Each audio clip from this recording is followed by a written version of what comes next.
കൃപാസന മാതാവ് ജീവനോടെ പ്രത്യക്ഷപ്പെട്ട ഈ തിരുഅൾത്താരയിൽ വന്നുകൊണ്ട് സാക്ഷ്യം പറയാൻ സാധിച്ചതിനോർത്ത് ആദ്യം തന്നെ അമ്മ മാതാവിനും ഈശോയ്ക്കും ആയിരം നന്ദി പറയുന്നു. എൻ്റെ പേര് മേരി ലിച്ചി.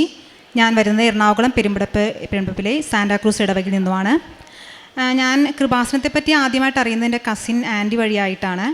ഞാൻ ആദ്യമായിട്ട് ഉടമ്പടി എടുക്കുന്നത് 2/2/2020 ഒരു നഴ്സായി ഞാൻ വിദേശത്തേക്ക് ജോലിക്ക് വേണ്ടി വളരെ നാളായിട്ട് ശ്രമിച്ചുകൊണ്ടിരിക്കുകയായിരുന്നു. അതിനുവേണ്ടി ഞാൻ 4 പ്രാവശ്യം IELTS എക്സാം എഴുതിയെങ്കിലും എനിക്ക് ആവശ്യമായിട്ടുള്ള സ്കോർ ലഭിച്ചില്ല. പിന്നീട് ഞാൻ കൃപാസനത്തിൽ വന്ന് ഉടമ്പടി എടുക്കുകയും ഞാൻ സാക്ഷ്യപ്പെടുത്തിക്കൊള്ളാമെന്ന് പറഞ്ഞ് പ്രാർത്ഥിക്കുകയും ചെയ്തതിൻ്റെ ഫലമായി എൻ്റെ ഫ്രണ്ട്സ് എന്നോട് സജസ്റ്റ് ചെയ്തു, നീ ഒന്ന് OET ട്രൈ ചെയ്യാൻ വേണ്ടിയിട്ട് എന്നോട് സജസ്റ്റ് ചെയ്തു. അങ്ങനെ ഞാൻ വെഞ്ചരിച്ച കാശ് രൂപവും ഉടമ്പടി തൈലവുമായിട്ട് വെഞ്ചരിച്ച ഉപ്പുമായിട്ട് എക്സാമിന് പോവുകയും ഞാൻ ഉടമ്പടി തൈലം എൻ്റെ തലയിൽ പുരട്ടി വെഞ്ചരിച്ച ഉപ്പ് ഞാനിരുന്ന സീറ്റിൻ്റെ ചുറ്റുവിടുകയും മാതാവിനോട് എന്നെ ചെയ്യിപ്പിക്കണമെന്ന് പറഞ്ഞ് പ്രാർത്ഥിച്ച് എക്സാം എഴുതിയതിൻ്റെ ഫലമായിട്ട് ഫസ്റ്റ് അറ്റംപ്റ്റ് എക്സാം എഴുതിയെങ്കിലും എനിക്ക് റീഡിങ്ങിൻ്റെ മോഡ്യൂൾ ഒഴിച്ച് ബാക്കി എല്ലാ മോഡ്യൂളും കിട്ടി. എനിക്ക് ചെറിയൊരു നിരാശ തോന്നി. പക്ഷേ ഞാൻ പ്രാർത്ഥിച്ചു, അമ്മ മാതാവിനോട് ഈശോയോട് ഞാൻ ഇത്രേ പറഞ്ഞ് പ്രാർത്ഥിച്ചുള്ളൂ. കാരണം അമ്മ മാതാവിനും ഈശോയ്ക്കും ഇഷ്ടമാണെങ്കിൽ മാത്രം എന്നെ വിദേശത്തേക്ക് അയച്ചാൽ മതി, അല്ലെങ്കിൽ എനിക്ക് പോകണം എന്നില്ല എന്ന് ഞാൻ പറഞ്ഞു. അങ്ങനെ ഞാൻ ഒരടയാളം എനിക്ക് നൽകണമെന്ന് പറഞ്ഞ് ഞാൻ ഒരു അറ്റംപ്റ്റും കൂടി OET എഴുതി. അപ്പോൾ ആ എക്സാം എഴുതിയപ്പോൾ എനിക്ക് വല്ലാത്തൊരു ഇത് തോന്നി, ഒരു അനുഭവം ഉണ്ടായെന്ന് വെച്ചാൽ എനിക്ക് അതുവരെ എഴുതിയ എക്സാം പോലെയല്ല. കാരണം എനിക്ക് വളരെ ഈസിനെസ് തോന്നി.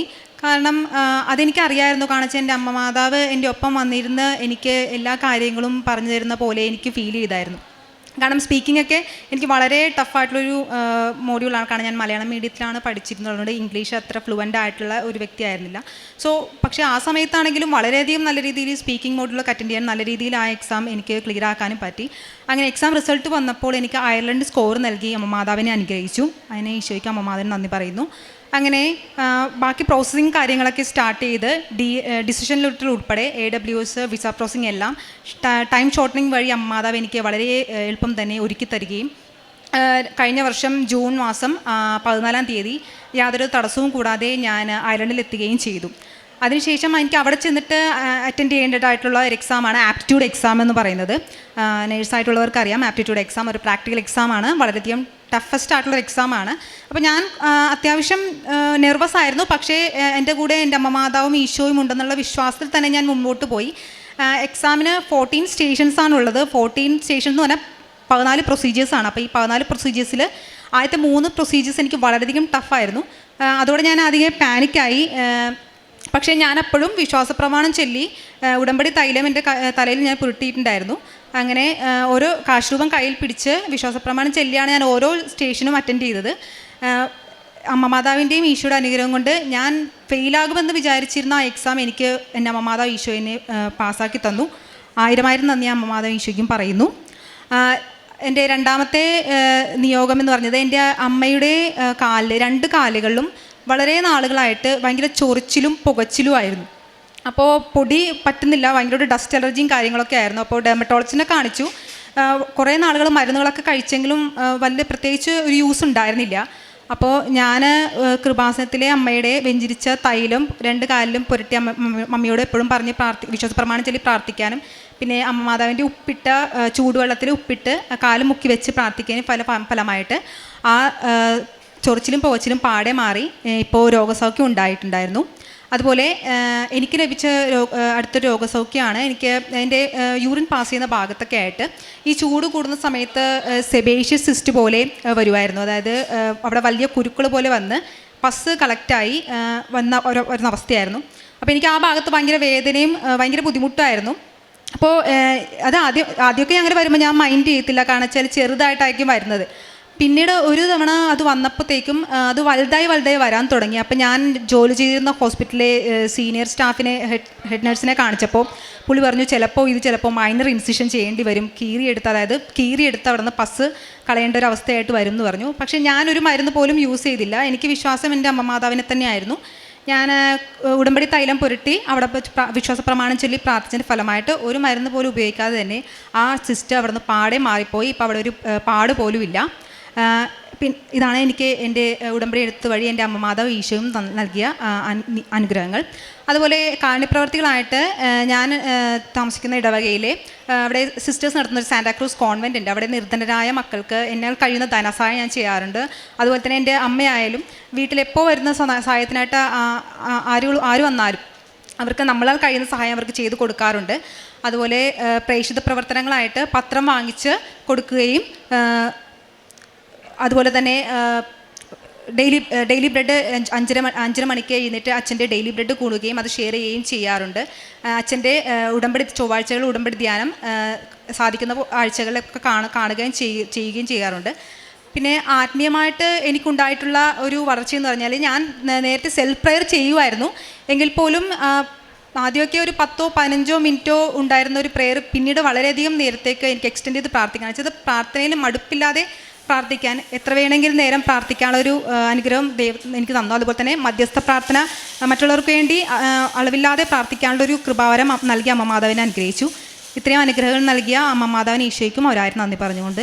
സുഭാഷിതങ്ങൾ 16:3 നിൻ്റെ പ്രയത്നം കർത്താവിൽ അർപ്പിക്കുക, നിൻ്റെ പദ്ധതികൾ ഫലമണിയും. മേരി ലിജി എന്ന ഈ സഹോദരി തൻ്റെ ഉടമ്പടി ജീവിതത്തിൽ ലഭിച്ച ദൈവാനുഭവങ്ങളെ സന്തോഷത്തോടും നന്ദിയോടും അമ്മയുടെ തിരുനടയിൽ സാക്ഷ്യപ്പെടുത്തുന്നു. മകൾക്ക് OET പാസ്സാവുന്നതിനും അയർലൻഡിൽ പോകുന്നതിനുമുള്ള പ്രോസസ്സും പരീക്ഷകളും അമ്മ മാതാവിൻ്റെ സംരക്ഷണയിൽ സമയച്ചുരുക്കത്തിൽ അത്ഭുതകരമായി ഓരോ സമയവും അമ്മ മാതാവ് സഹായിച്ച് മകൾക്ക് അനുവദിച്ചു കൊടുക്കുകയും വിദേശത്തെത്തി ജോലി സുരക്ഷിതമാക്കുവാൻ മകളെ സഹായിച്ചതിനെയാണ് ആദ്യം സാക്ഷ്യപ്പെടുത്തിയത്. ഒത്തിരി മക്കൾ ഈ അൾത്താരയിൽ പറയുന്ന സാക്ഷ്യങ്ങൾ അവരുടെ വിദേശ ഭാഷാ പഠനം, വിദേശത്തേക്ക് ജോലിക്കുള്ള പരീക്ഷകൾ, അതിനുള്ള പരീക്ഷകൾക്ക് ലഭിക്കുന്ന സംരക്ഷണമാണ്.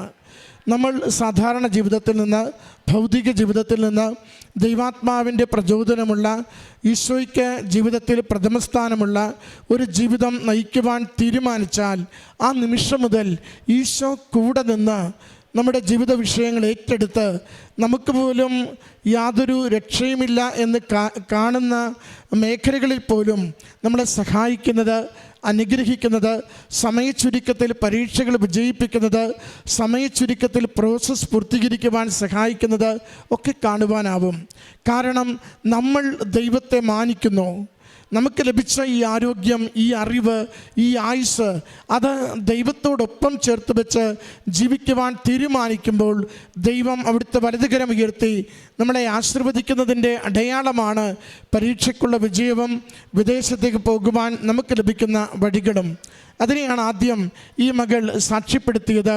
ഉടമ്പടി എടുത്ത് അമ്മ മാതാവിൻ്റെ കരങ്ങളിലേക്ക് ഏൽപ്പിച്ചു കൊടുത്തപ്പോൾ അമ്മ മാതാവ് തന്നെ ഓരോ കാര്യവും ക്രമപ്പെടുത്തി സുരക്ഷിതമായി വിദേശത്തെത്തിക്കുകയും അവിടുത്തെ പരീക്ഷ വിജയിച്ച് ജോലി സുരക്ഷിതമാകുവാൻ സാധിക്കുകയും ചെയ്തുവെന്നാം.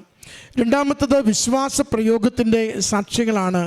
ഉടമ്പടിയോടൊപ്പം നമുക്ക് ലഭിക്കുന്ന നേർച്ചവസ്തുക്കളാണ് ഉടമ്പടി തൈലം, ഉടമ്പടി ഉപ്പ്, കാശുരൂപം എന്നതൊക്കെയും.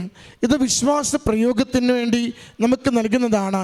ഈശോയിൽ ശരണപ്പെട്ട് വിശ്വസിച്ചുകൊണ്ട് ഇതെനിക്ക് ഔഷധവും അഭിഷേകവുമാകും എന്ന കൃത്യമായ ബോധ്യത്തോടു കൂടി ഉപയോഗിക്കുമ്പോൾ നമുക്കിത് അനുഗ്രഹത്തിന് കാരണമായി തീരും.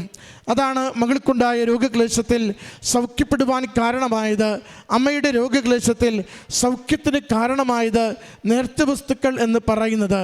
കാരണം ഗലീലയുടെ കടൽത്തീരത്ത് ആയിരങ്ങൾക്ക് സൗഖ്യം നൽകിയ അതേ കർത്താവ് ആയിരങ്ങളോട് വചനം പറഞ്ഞപ്പോൾ മനസ്സുകളെ അനുതാപത്തിലേക്ക് നയിച്ച അതേ കർത്താവ് ഇന്നും ജീവിക്കുന്നു. അവനെ വിളിച്ച് പ്രാർത്ഥിച്ചാൽ ജീവിതത്തിൻ്റെ രോഗമാവട്ടെ, ക്ലേശമാവട്ടെ, തകർച്ചയാവട്ടെ അത് മാറ്റിത്തരുവാൻ അവിടുത്തേക്ക് ശക്തിയുണ്ട്. ആ ദൈവനാമത്തെ ഞാൻ ശരണപ്പെടുന്നുവെന്ന് നാം ഏറ്റുപറഞ്ഞ് ഉപയോഗിക്കുന്നത് വിശ്വാസത്തോടെ നാം നേർച്ച വസ്തുക്കൾ പ്രയോഗിക്കുമ്പോഴാണ് നമ്മൾ അത്ഭുതകരമായ അനുഭവങ്ങൾക്ക് സാക്ഷികളാവുന്നത്. ഈ രണ്ട് രോഗസൗഖ്യങ്ങളും യേശുവിനെ വിളിച്ച് പ്രാർത്ഥിച്ച് മരുന്നുകൾ ഉപേക്ഷിച്ച് ദൈവനാമത്തെ മഹത്വപ്പെടുത്തുവാൻ വേണ്ടി ജീവിതത്തെ വിട്ടുകൊടുത്തപ്പോൾ ലഭിച്ചതെന്ന് ഈ കുടുംബം ഈ അൾത്താരയിൽ സാക്ഷ്യപ്പെടുത്തുകയാണ്. പ്രിയമുള്ളവരെ, അമ്മയുടെ അരികിൽ കുപ്പകരവുമായി നാം പ്രാർത്ഥിക്കുമ്പോൾ നമ്മുടെ എല്ലാ ജീവിത മേഖലകളിലേക്കും അമ്മയുടെ സംരക്ഷണം തേടാം. പ്രാർത്ഥന കൊണ്ട് നമ്മുടെ ആത്മീയ ജീവിതത്തെ ബലപ്പെടുത്താം. കുമ്പസാരം കൊണ്ട് നമ്മുടെ ബന്ധങ്ങളെയൊക്കെ വിശുദ്ധീകരിക്കുകയും ആത്മശുദ്ധിയോടുകൂടി ജീവിക്കുകയും ചെയ്യാം. ദൈവനാമത്തെ മഹത്വപ്പെടുത്തുവാൻ ലഭിക്കുന്ന ഓരോ അവസരത്തെയും അറിഞ്ഞ് ദൈവനാമത്തെ മഹത്വപ്പെടുത്തിക്കൊണ്ട് നേർച്ച വസ്തുക്കൾ നമുക്ക് വിശ്വാസത്തോടെ പ്രയോഗിക്കാം. അത് ജീവിതത്തിന് അനുഗ്രഹമാകും. ഈ കുടുംബത്തിന് ലഭിച്ച എല്ലാ സംരക്ഷണങ്ങൾക്കും അനുഗ്രഹങ്ങൾക്കും മേൽഗതിക്കും സൗഖ്യത്തിനും അമ്മ മാതാവിനും തിരുക്കുമാരനും നന്ദി പറഞ്ഞുകൊണ്ട് കരങ്ങളടിച്ച് ഈ സാക്ഷ്യം നമുക്ക് സമർപ്പിക്കാം. അത്യപൂർവ ദൈവാനുഭവങ്ങൾ ഇനി നിങ്ങൾക്കും സ്വന്തം. ഈ യൂട്യൂബ് ചാനൽ ഇതുവരെ സബ്സ്ക്രൈബ് ചെയ്തിട്ടില്ലെങ്കിൽ ഇപ്പോൾ തന്നെ സബ്സ്ക്രൈബ് ചെയ്യുക. ഈ വീഡിയോ ഇപ്പോൾ തന്നെ നിങ്ങളുടെ സുഹൃത്തുക്കൾക്ക് ഷെയർ ചെയ്തുകൊണ്ട് കർത്താവിൻ്റെ പ്രേക്ഷിതരാകുക.